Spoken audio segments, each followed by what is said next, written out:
Welcome back, everyone. We've got Nobles TGH versus Msushi coming up for you. I, once again, am Electric, here with these FC Racers. Now, we had a really, really nice matchup between Shy Kitty and Flad, especially that last race coming down to about within 10 seconds. What are you expecting out of this next race? I am expecting it's gonna be close. I know that Sushi has been starving for a PB, and I really feel like this is his time. He's definitely gonna make that happen. Tej, king of consistency.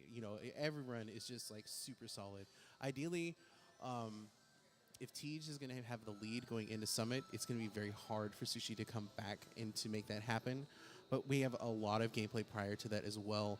I feel that Mirror Temple is not going to be a big of a drama bomb in comparison to the first race. In fact, you know what? I think that I'm just going to say this right now. I feel like that we're going to see some mishaps in Ridge and Reflection.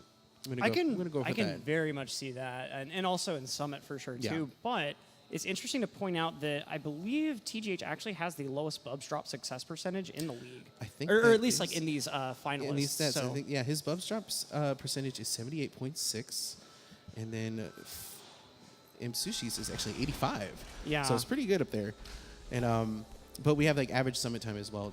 For the league, Sushi's average time is 8:49, and then Tej's is an 8:24. And then also we have the standings here too. So got Flad coming out with the first victory in 3 points total. Chai having 1 point from that set. Again, it's going to be 3 total races. Every race is going to be worth 1 point. And then the winner of the set is going to be awarded an additional point. It's basically the same format as the league itself. And this is a round robin, so everybody's going to play against each other as well. And then highest point, the top 2 points are going to be moving on to the grand finals on Sunday. Yep. And so, as you can probably do the math, the absolute most points that you could have would be 12 points if you got 3 complete sweeps. So, Flad putting himself in a nice little position with that early 3-point lead. But if someone like Tej, for instance, is able to go ahead and win out, that could make a pretty huge difference, especially if Flad ends up being a little bit shaky in some of the later races and loses some points. And also, another thing to point out, too, here in the stats, we have the average deaths overall. Now, I believe this is in total, including some intentional deaths that are on there. But still, we have 16.09 from Msushi and then 9.09 on TGH. Now, you would think that deaths, they do play a key factor. But at the same time, if you have very solid movement, those don't even mean anything. I've had personal PBs where I think I had, when I hit 35 and some change, I had 34 deaths. Wow. But then prior to that, I had a 36 and I had 28 deaths. Yeah, so, and see, death sounds super bad, especially when you're used to other games like SM64 where you get booted out of the level and all of that. But in this game, you just near instantly respawn, and especially if you die towards the start of a screen, it's not that big of a time loss. It's just oh, all right. And it's it's a second and a half respawn rate every time that Madeline comes back in, but you can easily lose that time. If you're just trying to you make a mistake in a room and you have to readjust or go back and start something. I guess a big example of that is let's take Yeet for an example, the Yeet room. If you mess up on that, some people, if they mess up in the beginning, they'll actually try to go back and try to keep get that nice boost to get set up for it, where it's easier to just be okay, I didn't get that. Let me just go ahead and finish the rest of the room. Because even if you were to get the Yeet, I still feel like you're losing time instead of just going forward and just playing through it. So all those things are going to be a big part. And I think another thing too, I'm interested to see what the file names are going to be, because again, we don't have the automated or the randomly generated ones. They get to put almost whatever they want. Yeah, up there. Of course. So GSA being family friendly, have some limitations, but definitely looking forward to seeing what they have as we are getting prepared here. Again, with this fantastic, the city music, so good. I hope you guys are prepared for, at least myself. I'll be talking about the music all weekend because it's still one of my favorite soundtracks. In fact, I just got the vinyl a couple weeks ago. Really? Yeah, I was I have to, because it's just so good. I have to support Lena Rain and all her fantastic work. That's so awesome. All right, so it looks like we have Apo for Msushi. Is that a play on Apple? It looks like it, because it looks like Tej is going with Orange. Orange and apple. Apples to oranges, all right. All right, so we are going to get ready here with the countdown. Again, we got 3 more exciting races coming up. And thank you so much for everybody tuning in. This is just the first day. This is just the first part. We have so much more. And like, I mean, it's a 24-hour event. We have things coming up, like showcase races and other competitions coming up too. So with that said, we are off and running. Yep. Got the countdown from the Big Simp himself as they are now moving through the prologue. And there's our lovely crow buddy. Yep. And then again, you know, we have Msushi playing on keyboard, and we have Tej playing on his controller. So this is like the first battle between the two, quote unquote. All right, good. No retries here. So actually, we should bring this up too. Before, you actually had to sit through that cutscene. You know, like the bird would teach you the dash mechanic and everything else. It was discovered that there was a frame-perfect trick to actually skip that. Like if you paused on the event line, like right as soon as Madeline hits that and hits, you skip cutscene there, and it allowed you to like basically just go all the way back out. You didn't even see the "you can do this" line. It was just everything. Wow. And so we were curious to see what was going to happen if they're like, you know, or are they going to allow it in the runs and everything on. Matt and the gang quickly just jumped in. We're like, all right, you guys can just skip that cutscene. It's fine. So, but even then, you still run the risk of hitting retry. And yeah, I've done it. I've seen Tej do it on stream. And that's a huge thing with the menuing in this game. Like in a game like Odyssey, skipping cutscenes is just a matter of mashing plus and then mashing A. Yeah. But then in this game, you actually have to do that, just quick down menuing. And you can very easily do something that's the equivalent of like saving quitting in Mario 64, where you just miss menu a little bit and just completely mess up the level. And especially because skip cutscene replaces retry. So you have the chance of actually like not hitting that event line and then having to do a whole room over. It has happened in Huge Mess. That's probably like one of the worst ones. You get through the maze, you get to Ishiro, and you try to start the conversation, and it's like, oh, we actually have to have you go through the whole labyrinth again. Yep. You went a little too fast. And that nice, beautiful little piano ditty to commemorate the level being over. So Tej already with a mild lead just due to that really heavily optimized movement. Yeah, it's just about a little bit of a second apart here as you head into Old Site. And again, these 2 chapters in particular, very optimized from the speedrun level. So you're going to see those times like be very close. It's once we get into Resort and then the rest of them is where things are really going to start breaking apart. All right, so now we have, I believe the audio too is going to be coming from Msushi's screen. So moving through here, Tej getting ready, going through these nice sections here and meeting up with Battlein.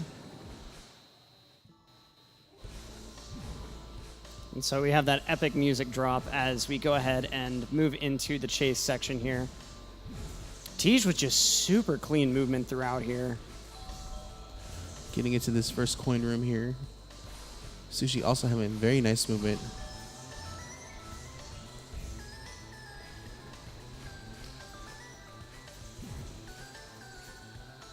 All right, into this section here.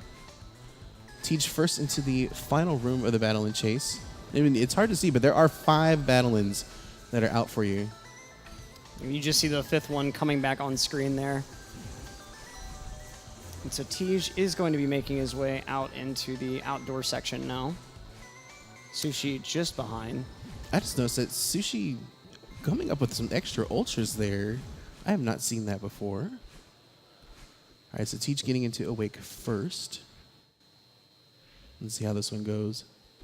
Yeah, not a huge difference ultimately. Yeah, I mean, if Tej were to hit a spring here, Msushi can get right back in, but so far, springs are not a factor.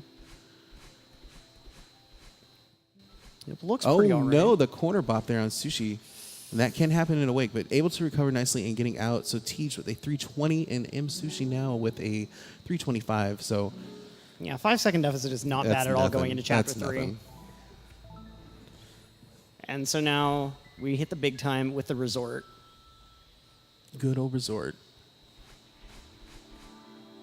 Gotta just absolutely love that soundtrack. Yep. Those nice synth swells. So for those that maybe didn't catch the last race, let's go ahead and just talk a little bit about some of the tech. One of the big things that if you've played this game casually, you probably didn't figure out this mechanic, but if you crouch and hold a direction before dashing, Madeline gets a lot of extra momentum, and that's what we refer to as a hyper dash. And you're going to see hyper dashes all the time, and they're also the foundation of other tricks like extended hyper dashes and ultra dashes, as well as kind of corner boosts. And corner boosts are really the big tech that is going to allow these guys to go just insanely fast through a lot of these rooms. And that's just boosting Madeline through a corner. And so like when they get to the huge mess section in the resort, you're going to see a ton of corner boosting just because of all the angles that you have available to you in that section. And actually, funny enough, too, with the hyper dash, the game does teach you how to do that if you make it all the way to 8C. So really, yeah, our friend the Crow just kind of comes out of nowhere, and he's like, "By the way, you can do this." And I think that's such a brilliant place to put it. Like, they don't tell you until you get to the very last level of the game, and it's all of a sudden, it's almost like a Metroidvania. It's like you just got this new power up, and you're like, "Well, now what do I get to do with this?" And it's just like the whole game just opens up. Oh, so yeah. I think it was a nicely done thing, and I believe it was an unintended like effect of the based on the dash mechanic that they had while in develop. Like, it was discovered kind of late, and then they're like, do we keep it? Do we leave it? And then Matt and company were like, let's keep it, and then let's design around it. And I think it's a great approach from like a game development standpoint. Yeah, Matt's certainly taking a very, very awesome approach, especially like with regard to making the game just an ideal speed game. I actually noticed on his social feed, his social media, that he started making levels again for Super Mario Maker. Really? Yeah, he made one before. Like, I think was with Polygon or something like that. They did this segment where they had a bunch of game developers come in and actually like make levels on themselves. It was like the guy that did Mega Man created Mega Man, and Matt was another one of them too. And like, to be honest, with Mario Maker 2 coming out in the near future, I want to see Matt make those levels and just mess with that and just go. Oh yeah, that's gonna be wild. And especially, I really can't wait to see what guys like Pangaea Panga start doing with Mario Maker 2. Mm-hmm. Oh man. Actually, I think that they announced the date that it's going to come out, and I think it's coming out in the middle of SGDQ. Yeah, it's pretty quick. And so we got Teach in elevator shaft here. Sushi about to get out of huge mess. And so Teach developing a pretty nice lead already. Just again through that movement optimization. Just look at how he's able to preserve that momentum throughout. That's really the huge thing. Is just able to completely land those corner boosts very precisely, get those hypers in all the places that he's wanting them. And nice demo dash from, demo dash, sorry. From Tej, as he unfortunately misses that task cycle in the next room. Sushi can and yet another mistake there. Sushi going to have a little bit of an opportunity. Okay, nice. Actually, this is a big opportunity. Now looking at IGT and where they're at, there is not a lot of difference between the two of them. I would say it's about a second and a half. Yeah, Tej giving Sushi a lot of room to make up there with those mistakes in the post demo dash room. Just like we were saying, you get the hard part with demo dash, a pixel perfect dash, and then you just end up unfortunately making up a lot of mistakes on that next room trying to go for that faster cycle. Now both runners running through the Asero section here. Neck and neck right now. Yeah, so for those that maybe have not played the game casually, what's happening here is the hotel's owner, you just insulted his presidential suite. So he's pretty mad. And actually Teach taking a death near the end of the room here. That's going to give Msushi the lead. That's pretty unexpected. Sushi maintaining a lead out of resort would be huge for him in this game one. And we'll have to see here, this last section here. Oh, with the Ultra Strat? Okay, I see you, Sushi. Let's go. Nicely done. Coming in with a 7:55. Tej at 8 minutes flat. So now it's that 5-second difference has swapped between the two of them as we head into Golden Ridge. Now, again, I said this is where we're going to see the drama come out. So let's see if my predictions are going to hold. Yeah, I wonder if Commentators' Curse happens to work in reverse, where saying that bad things will happen here makes them not happen. Okay, off the bat, Sushi missed that green. bubble, and you can see the expression on his face, but the improv was so good. It didn't even look like it was, like, I would have been like, is that a new strat? Did you just come up with something? It's just like, wait, the bubble is slow? How? Yeah.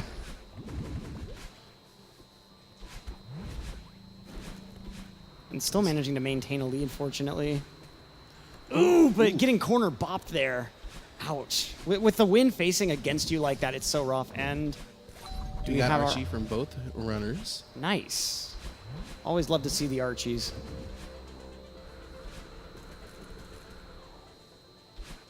All right, so we got another spike jump here. Sushi's going to get that. So is Tej.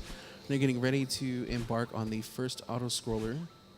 Now, in case anyone wasn't here for the first race, spike jumps are a really interesting thing in this game. Unlike a lot of games where spikes are an instant death thing, this game will not kill you if you don't have like momentum into the spikes. So basically, like, imagine just like rubbing your hand across the top of spikes, they're not going to cut you. But if you slam your hand down into them, obviously they will. And so this game takes that into consideration, and if you're able to like kind of brush up against one of the spike platforms without moving into it, as weird as that sounds, you're able to like jump up it like they did there because of Madeline's grab mechanic. And you're going to see spike jumps a lot more in the later sections of this game. And so far, both runners, there's been a little bit of movement, hang-ups here and there from both sides, but overall, this has been a very solid bridge. But we still have a lot left, especially with cliff face coming up. Those snowballs, they like to ruin the party. Yep. They can. So Sushi taking the top route here. Tej actually opts to take the bottom. It's about the same time. There's not like a significant time save there, as far as I can tell. But Sushi, the first into cliff face here. He's gonna nail that too. Tej now like about half screen apart here. Sushi going for that strat. Oh, and Tej's taking a pretty brutal death. They're not able to get on top of the platform, and when that wind is coming at you like that, there's nothing you can do once you lose your momentum. Oh, nice crouch there, avoiding that snowball. And able to turn it into a hyper as well. And then Sushi actually getting corner bopped again, losing his momentum, not getting the ultra that he wanted. All right, we are on the last screen here. And like you were saying, with the wind like it is, it's impossible to just walk on the screen. All right, so now Sushi clocking in at a 10:44 with Tej. I think it was 10:49. 10:48. Yeah. So okay. 4-second lead on Sushi's side going into reflection. Yeah. Mirror Temple. Yeah, my bad. I was like, okay, wait. I mean, is if we it can skip reflection? Mirror Temple, I mean, hey. Yeah. See, what got me confused was the fact that mirrors are reflective. Yep. Commentator already half brain dead after just one round of Celeste. So this is going to be interesting because we have Bubs Drop again. Yeet is also another one too. So we're going to see, especially because like if you can get it, if you get the Yeet, you can get like a really good chance at a sub 110, which is very good for a tape grab. Nice, satisfying lock sounds. I never realized just how deep they were. Yeah, well, Sushi not getting the wall bounce there. Getting set up for Yeet. Oh. Okay, the momentum is good, and it's a Yeet. And Tej as well, the double yeet. Double yeet. Yeet. Let's go. Oh, yes. Oh, let's see some TGH Yeet and TGH Yeet in chat, please. Wait, he does have that for his emotes. Yeah, they're really quality ones. They have the really nice. same aesthetic as the building blocks in this area. All right, so we are in tape room. Gonna get this skip there, saving some frames. Sushi with a very nice tape grab. Look at what, 112? Yeah, 111. Yeah. And wow. Tej now with the 110. Okay. Wow, very okay. solid from both runners. Wow, just no letting up. Like Tej just slowly kind of creeping up on him, but Sushi's like, nah, I'm not gonna let you. You're not gonna get this lead just yet. Yeah, it's not about to happen. Well, we have the Bubs Drop now, and like so far, every runner out of the 4 like has messed up at least once. Yep. From an initial go, so. And it can happen. Nice corner boost from Sushi. They're going into that transition. All right, Sushi first up to bat. And he's gonna first try. Nice. Let's see about Tej now. Tej. Oh, unfortunate missing fail him. there. That 4-second deficit just became 14. That's rough to see. Let's see. Second try, please. Yeah, this is going to give Sushi a really strong opportunity to just kind of run out in front. Second chance. And it's good. Okay, nice. Teach able to make the adjustment needed. Right now, Sushi getting set up here. Missing the spike jump, but he got it there second tire. So yeah, this room was giving Chai some trouble in the previous race as well. Again, the cycles, they're not really apparent, but in this one, if you die, it does change a little bit. You can kind of get set up again, but it takes a little bit of time lost. But Sushi in the mirror, Teej now on that vertical ascent. Yeah, and having a little bit of a bobble in one of those slightly earlier rooms, but overall playing really, really solid and strong. Sushi certainly has his work cut out for him. Cannot let up at all. Nice wall bounce there. That I've seen Nero do that originally, or that was the first person I seen do that, and I really like that strat. You just wall bounce straight up and grab that coin, and it just lines everything up perfectly. You'll see Teach doing the alternate one where they dash into the wall and wait for the explosion. And Sushi with the standard 2 cycle on the Seeker movement there. Sushi completely missing the missing that boost, Seeker, unfortunately. but able to recover. You know what else I like about this stage? Is that if you are running it like crisp, it goes with the phrasing of the music so well. Yeah. Like just as the Theo section starts, the trumpets start coming in. Prior to that, you have the strings coming in when you get into the mirror. I don't know if that's by design or if it just happens to be like that. What the? That was so low to the ground. Oh my God, Sushi, what are you doing? Yeah, how in the world how did you not die there? Excuse me? What? Wait a minute. That was nuts. A 14:28 on the timer at the moment. Tej is in a pretty unfortunate position. Yeah, he's gonna he didn't get an ultra in here, so he had to just do a little bit of shift, but it's okay. He has a 14:41 here. Now, as we leave Reflection, one of the things that we're going to be looking for in everybody's run is if they are at a sub 20. If they can be at sub 20 going into Summit, there's a very strong chance of a sub 28. Yep, and that would be huge, especially for Sushi. Yes, very much so. I'm just looking at the runners. There's so much focus going on. It's just stellar movement from Sushi right now.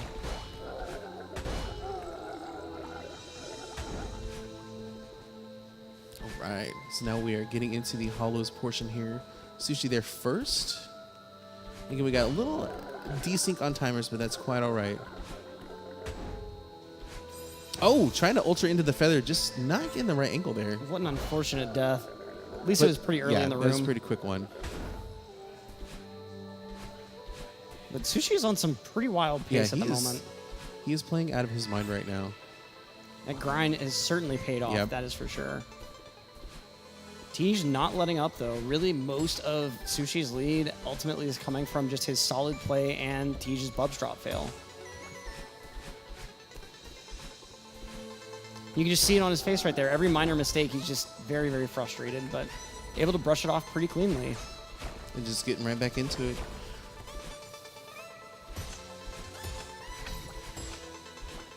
Oh. So I think before, Tej didn't actually use the Kevin block to do that route. He would just kind of go forward because you have different options, and then it was on the fence on whether or not which one was faster, either taking the Kevin block or not. So, but I know he used to do it before, so it's interesting to see him change it up a little bit there. Nice top room route from Msushi. So the reason why we say top route, again, in this section you have either the top or the bottom that you can choose. It's kind of like a maze. For the longest time we would go the bottom route, but for the high level, the top route is actually a lot faster. It's a lot harder, but it's especially with that like dash that you do to just get to the other side of the bumper. It's just wild.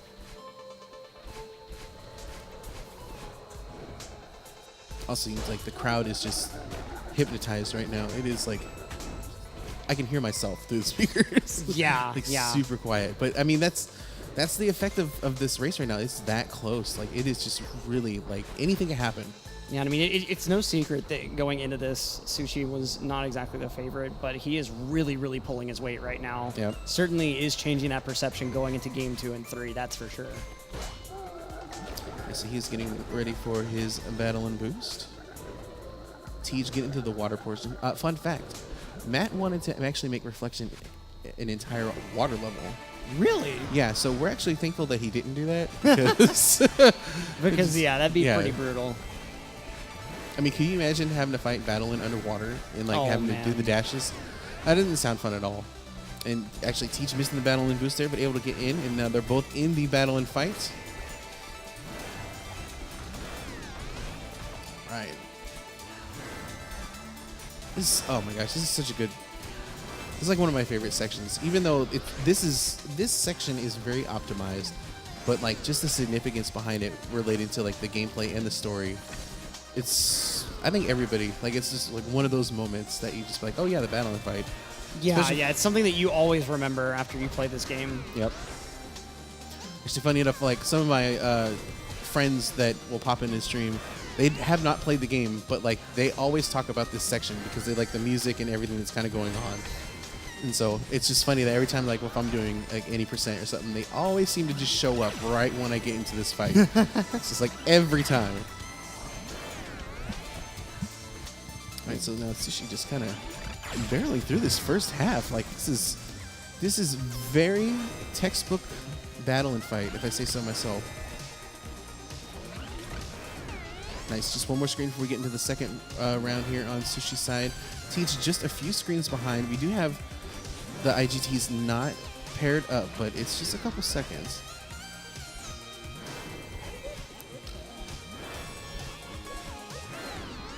And so Sushi's going to start round 2 here at 19:05. Tej not far behind.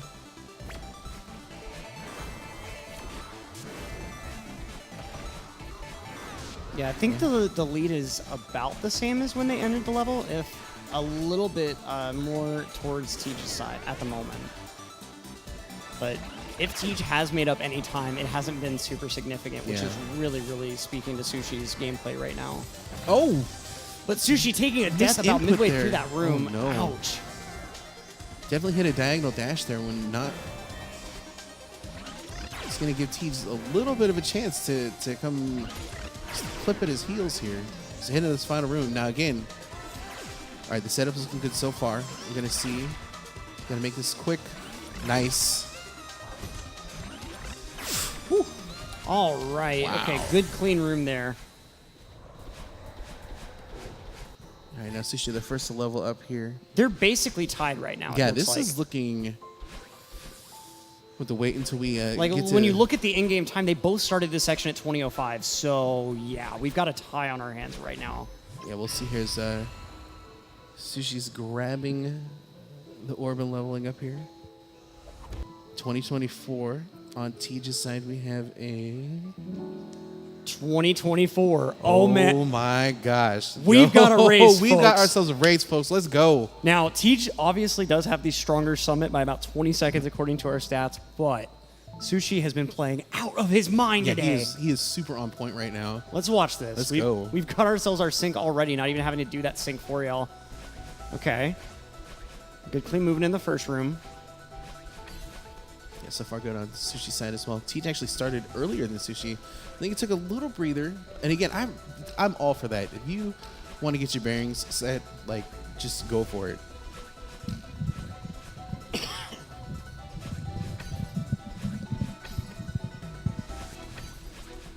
right, so this first section here, I like to call this section the reflection section because it has a lot of the same aesthetic as Chapter 6. And Chapter 6 is not technically covered in the summit, so I like to say this is part of that. Yeah, it certainly seems like a fair way of putting it. I feel like it's just kind of like a natural extension of the reflection area. But both runners had a flawless opening as we head into the city portion here.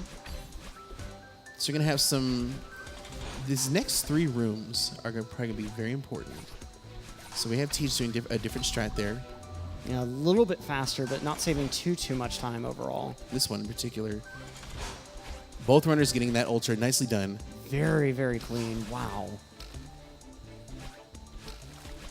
Oh my gosh, this is looking... And we're about to be moving into the 1500 section, or sorry, 1000 section, where we've got those Galaxy Hypers to deal with. Yep. So Teach is going to skip at 52. And at 52, we are still neck and neck, folks. Wow. This is why I flew across the country.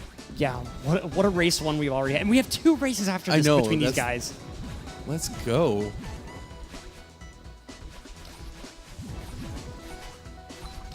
Beautiful movement.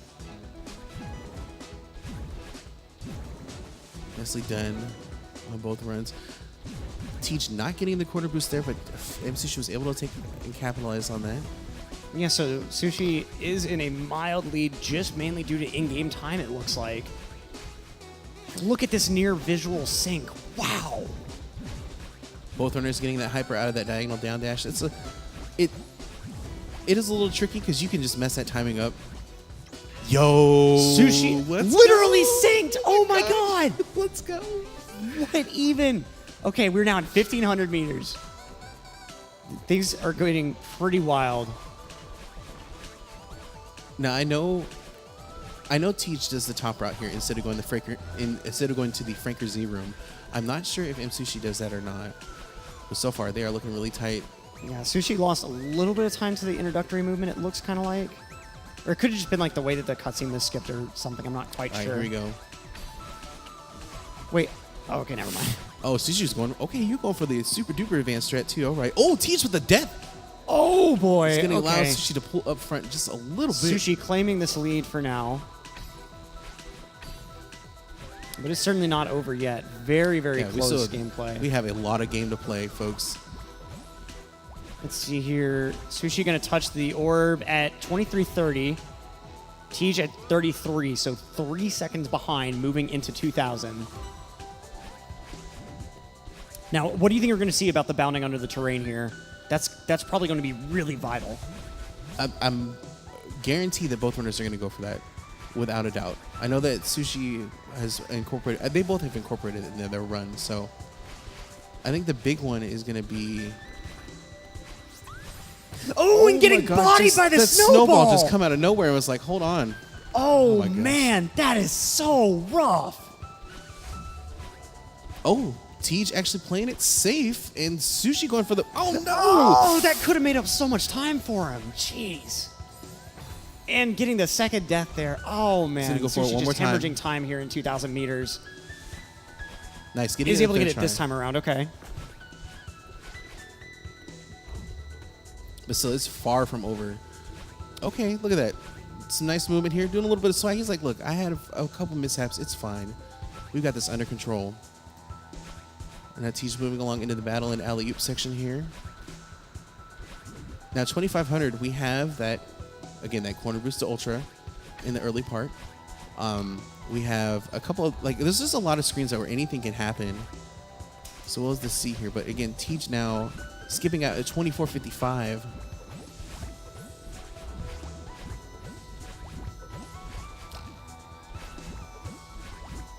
Let's see here. Sushi now at 06, so about 11-second difference now. So heading to 2,500. Let's see, he's going to go for the strat. Nope, Yeah, playing no. it safe. I respect that move. It's like the amount of time you lose to that is ridiculous. Oh yeah. Let's see how these door skips end up going. I don't think Tej has really ever had trouble with these before, but there is a first time for everything. More importantly, thread the needle as a thread the needle is, in my opinion, and probably a lot of others, a way more difficult room than the door skip room. Yeah, I think partially because you have to do the diagonal, and I feel like it's harder to line up a diagonal than it is to line up the horizontal for the door skips. Yeah, and we saw that Tej took a death there, but Sushi got through. Heading into the door skip now. And Sushi 2 making for it 2 look on Sushi's so side. easy. Okay. Moving on up into the actual summit proper. So it's getting pretty close still. Yeah, Tej. Oh, no! Just not getting it out of the way. That spike's there. Oh no. What? Oh, man. That's pretty rough.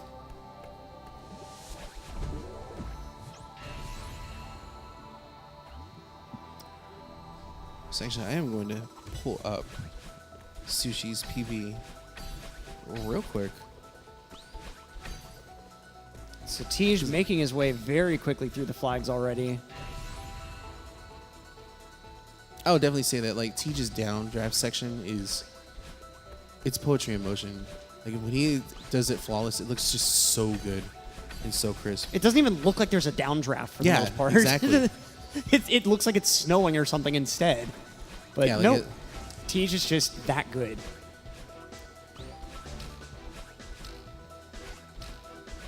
Okay.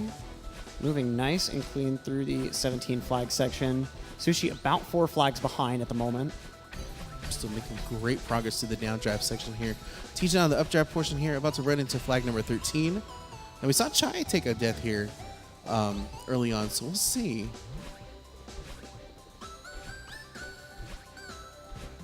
Ooh, Tej actually missing that coin, so gonna have to jump back for a nice save on his side though.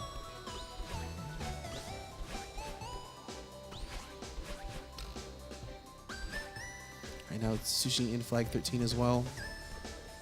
Making his way through. Yeah, and so Tej meanwhile getting to flag number 9. Taking that death there. Oh. Come on, Sushi. You can do this. Tej meanwhile making his way up to the upper flags here. Into number 6.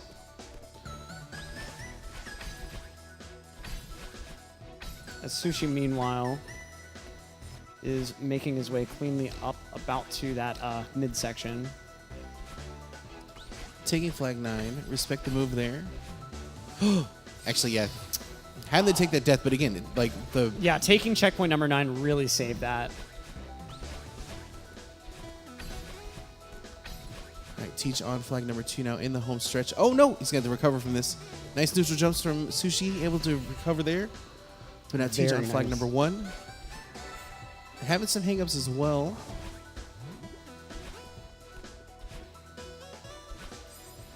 Oh, just cannot get this ending clean as Tej meanwhile pulling off. It's either going to be a 28:48. Pretty nice time. It's a very nice time. A little under a minute behind his PB, so not the greatest run in the world, but of course with some of the mistakes that he had made, it's certainly one to still be proud of. As Sushi with that kind of unfortunate death right on the end here, you can see the exasperation.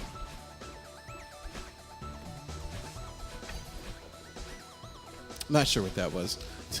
Yeah, I'm not exactly sure why he purposely skipped the checkpoint, but we'll go with it.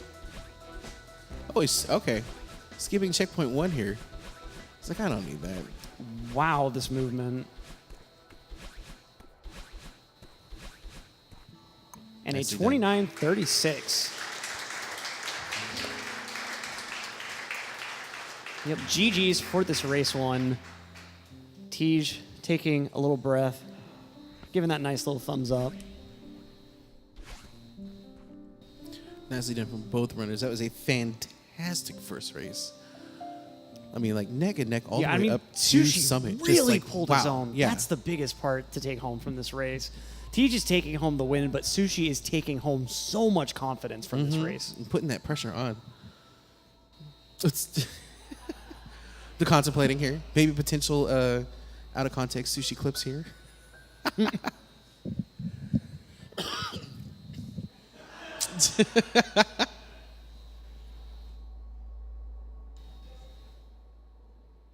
Yeah, looking at the deaths, he was under his death average for the league, if I'm not mistaken. I think I saw 13 from the quick little bit that I seen. Yeah, I think that was it.